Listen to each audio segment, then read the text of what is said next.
দুলছে শুভ্র ফুল, পবিত্রতার প্রতীক।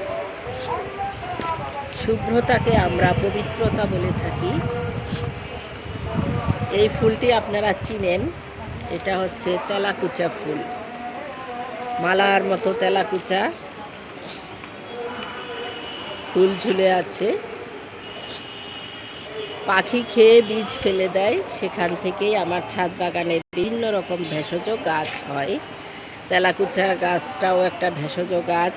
বিশেষ করে ডায়াবেটিসে বা প্রস্রাবের কোনো সমস্যায়, জ্বালা পোড়ার সমস্যায় তেলাকুচা পাতা খাওয়া হয়। তেলাকুচা ফল অনেক তিতা, তারপরেও তেলাকুচা ফল ভাজি করে খাওয়া হয়।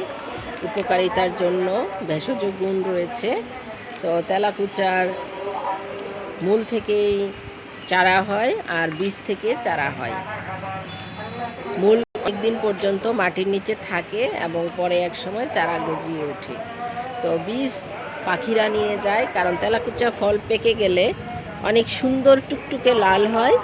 কাঁচা ফলটা দেখতে অনেকটা পটলের মতন, পেকে গেলেও পাকা পটল জাতীয় মনে হয়। তো এই ফলটা কিন্তু, এই তেলাকুচা ফল, তেলাকুচা গাছের চাষ হচ্ছে ইদানিং।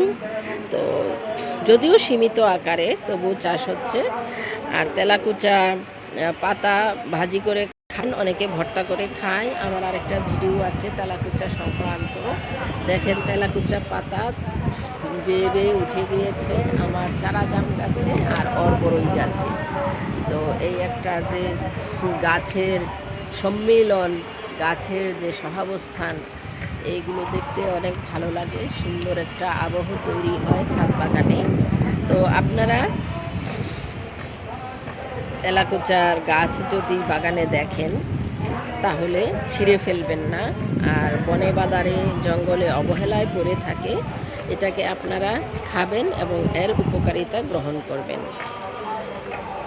তো সবাই ভালো থাকুন, ভেষজ গাছের সাথে থাকুন, মন ও শরীর ভালো রাখুন, ফুল দেখে মুগ্ধ হন আর পাতা খেয়ে সুস্থ থাকুন। আল্লাহ হাফেজ।